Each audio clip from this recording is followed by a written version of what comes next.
Dear friends, this is legendary architect of modern India, Pandit Jawaharlal Nehru's masterpiece, Glimpses of World History. We are listening to it in artificial intelligence voice of Pandit Nehru.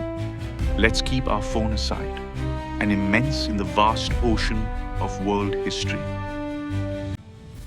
Our New Year's gift, New Year's Day, year 1931.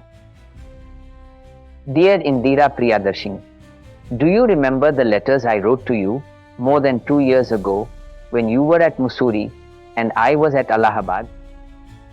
You liked them, you told me then, and I have often wondered if I should not continue that series and try to tell you something more about this world of ours. But I have hesitated to do so. It is very interesting to think of the past story of the world and of the great men and women and of the great deeds that it contains.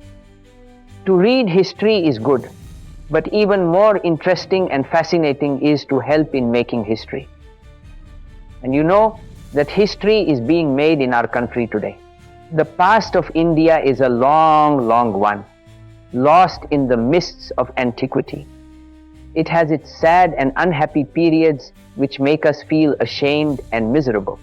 But on the whole, it is a splendid past of which we may well be proud and think with pleasure. And yet today, we have little leisure to think of the past. It is the future that fills our minds, the future that we are fashioning, and the present that absorbs all our time and energy. I have had time enough here in Naini prison to read or write what I wanted to. But my mind wanders, and I think of the great struggle that is going on outside, of what others are doing, and what I would do if I were with them. I'm too full of the present and the future to think of the past. And yet I felt that this was wrong of me. When I cannot take part in the work outside, why should I worry? But the real reason, shall I whisper it to you? Why I put off writing was another one. I am beginning to doubt if I know enough to teach you. You are growing up so fast and becoming such a wise little person that all that I learnt at school and college and afterwards may not be enough for you, and at any rate may be rather stale. After some time, it may be that you will take up the role of teacher and teach me many new things.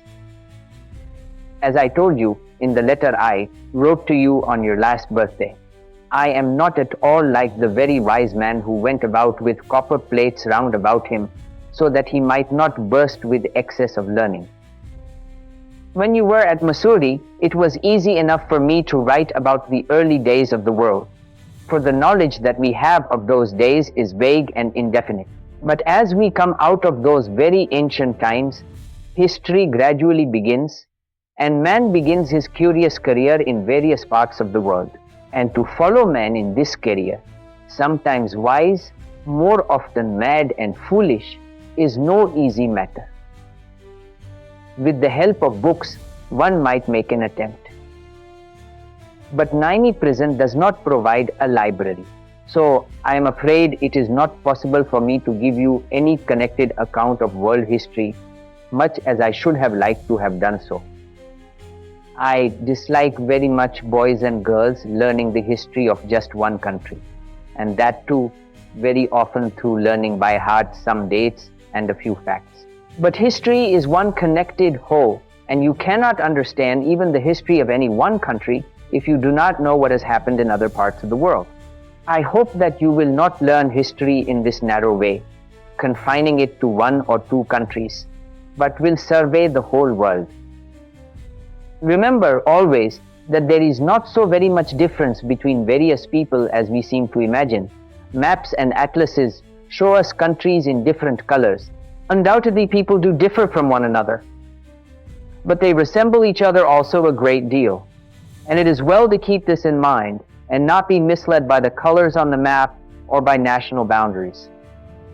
I cannot write for you the history of my choice. You will have to go to other books for it. But I shall write to you from time to time something about the past and about the people who lived in the days gone by and who played a big part on the world stage. I do not know if my letters will interest you or awaken your curiosity. Indeed, I do not know when you will see them or if you will see them at all. Strange that we should be so near and yet so far away. In Mussoorie, you were several hundred miles away from me, yet I could write to you as often as I wished and run up to you when the desire to see you became strong. But here we are on either side of the Jumna River, which was not far from each other. Yet the high walls of Naini prison keep us effectively apart. One letter a fortnight I may write, and one letter a fortnight I may receive, and once a fortnight I may have a 20-minute interview. And yet these restrictions are good. We seldom value anything which we can get cheaply, and I am beginning to believe that a period in prison is a very desirable part of one's education. Fortunately, there are scores of thousands in our country who are having this course today. I cannot say if you will like these letters when you see them, but I have decided to write them for my own pleasure. They bring you very near to me, and I feel almost that I have had a talk with you. Often enough I think of you, but today you have hardly been absent from my mind. Today is New Year's Day. As I lay in bed very early in the morning, watching the stars, I thought of the great year that was past, with all its hope and anguish and joy, and all the great and gallant deeds performed. And I thought of Bapuji, who has made our old country young and vigorous again by his magic touch, sitting in his prison cell in Yeravada. And I thought of Dadu and many others, and especially I thought of Mummy and you. Later in the morning came the news that Mummy had been arrested and taken to Gayo. It was a pleasant New Year's gift for me. It had long been expected, and I have no doubt that Mummy is thoroughly happy and contented. But you must be rather lonely. Once a fortnight you may see Mummy, and once a fortnight you may see me, and you will carry our messages to each other. But I shall sit down with pen and paper, and I shall think of you. And then you will silently come near me, and we shall talk of many things. And we shall dream of the past and find our way to make the future greater than the past.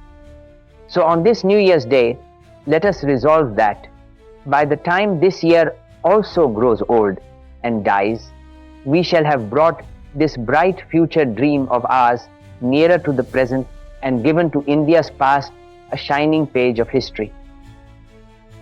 Goodbye. Dear listeners, this was legendary Pandit Jawaharlal Nehru's masterpiece, Glimpses of World History. You can listen to the Hindi version of it in the link shared in description. But please remember, creating informative content takes a lot of time and research. But it helps preserve important stories and helps people learn. Your support really matters.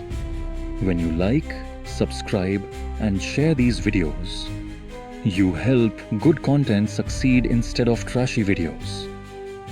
You're choosing education over entertainment, knowledge over nonsense. Support us through paying thanks, supers, and subscriptions. Let's go to the next episode.